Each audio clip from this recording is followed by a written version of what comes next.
Hi, welcome back to my channel, Ignite Your Intentions. My name's Shell, and I'm going to walk you through my 2020 planner stack right here.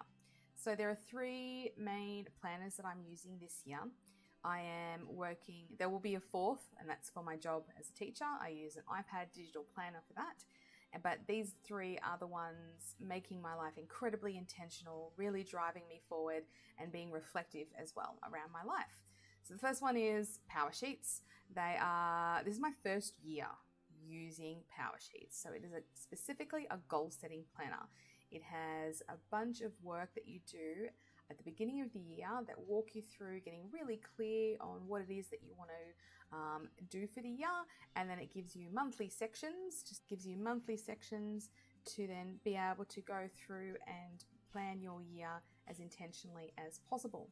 So I have not done this before, and I found some parts of it unnecessary and other parts really useful, only because I have been thinking about what I want to do for this year quite substantially at the end of last year.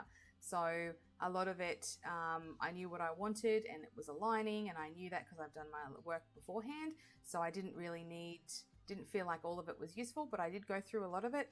One of the parts that I did want to go through is that in here, Lara Casey, as part of the Powersheets Cultivate What Matters, gives you 8 goals, and that's been reduced down. So what I did when I was going through here, I actually subscribed to Mindvalley, and there are 12 main life areas that in their goal setting life book that they use, and I decided to just incorporate some of that into here so I could capture all that information in one place.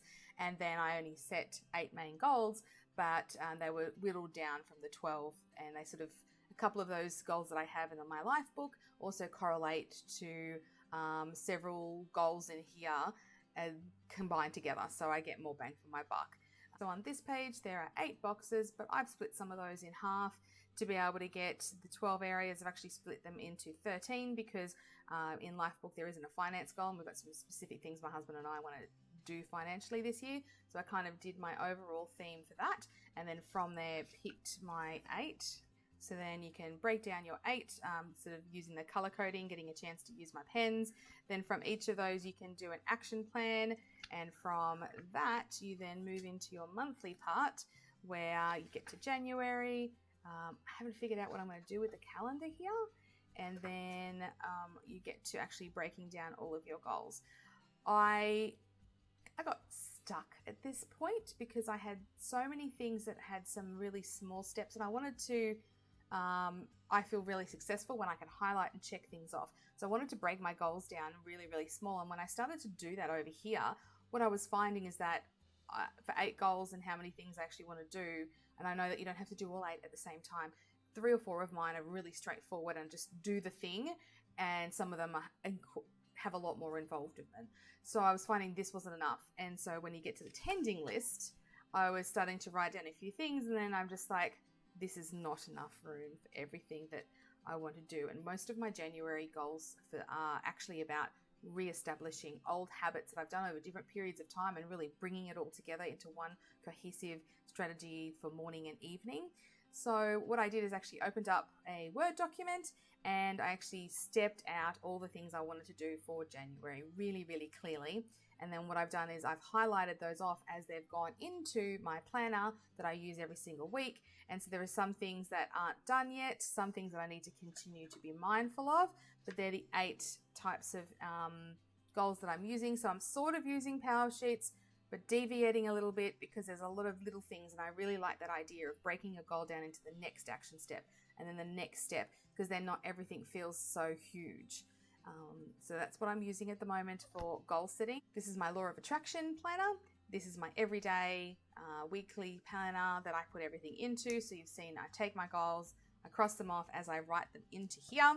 So there will be a more detailed walkthrough of this on my channel as well. But so if I go to the start of this week, you will see that I have got things that I need to do plus projects that actually come from my sheet. So one of my parenting goals was to intentionally spend some time with my kids around crafts, because my grandma did that for me, my mum did that for me, and I wanted to do it for my kids. So on here you'll see that we need to finish the dream catcher that we've started, and I want to do a clay project one day as well with the kids. So I put those in here, they align with my goals, and now that they're on here, I'll plan them into my week accordingly when I've got a day that it all works in with. So this is my everyday planner that sits actually on my kitchen top. I bought an IKEA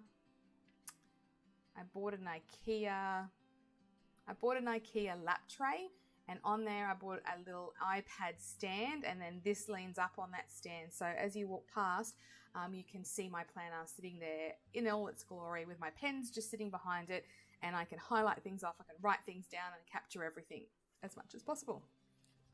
And the third planner that I will have, again, a separate walkthrough in more detail on my channel, is my spiritual planner. So this is a cover that I got from a company that I'll link down below because I can't remember its name right now. Erin Condren pencil case, and it's just got the Inkjoy gel pens in here of all different colors because I like to change it up. And in here, this is actually a 2020 happy planner that I have pulled together along with, so I do my daily card draws when there's moons, find one that's filled in. So I've got some info here about things coming up. I also take some other smaller diaries and smaller bits of information and take it out and hole punch it and stick it into here, which is why I like using this system for my spiritual planner, because I can just do whatever I want at any time. I did like a quarterly card draw for a card of month, so I've wrote that down on each of the month spreads. I've got 6 months in here at a time, and if more detail you wanted to have a look through, I'll actually go through how I put it together. There's some parts that aren't finished yet, but that's any good planner is always a work in progress. This is something that I've found super valuable, was actually writing out what my values were and putting them in a place that I see lots and lots. I'm going to put this somewhere in my actual planner as well, and I probably need to laminate it because at the moment it's just on a sheet of paper with a few stickers and washi. I just went through a values process and picked out what I currently value and what I want to work towards valuing more. So I know that goes against some of the work around values, but I really like it, and it's helping me be very specific about my 2020 so far. It's doing a really good job. Really like it. And again, if you want a more detailed walkthrough, there will be one on my channel. So for 2020, I'm using 3 planners. This one sits beside my altar. It's my spiritual planner. I've got my workhorse, my law of attraction planner, the goal planner. So these 3 are really driving my life this year and helping me get the most out of it. If you want to see more detail in each of these planners, there will be videos coming up in the future, so make sure that you like and subscribe and hit the notification bell for when those will come up.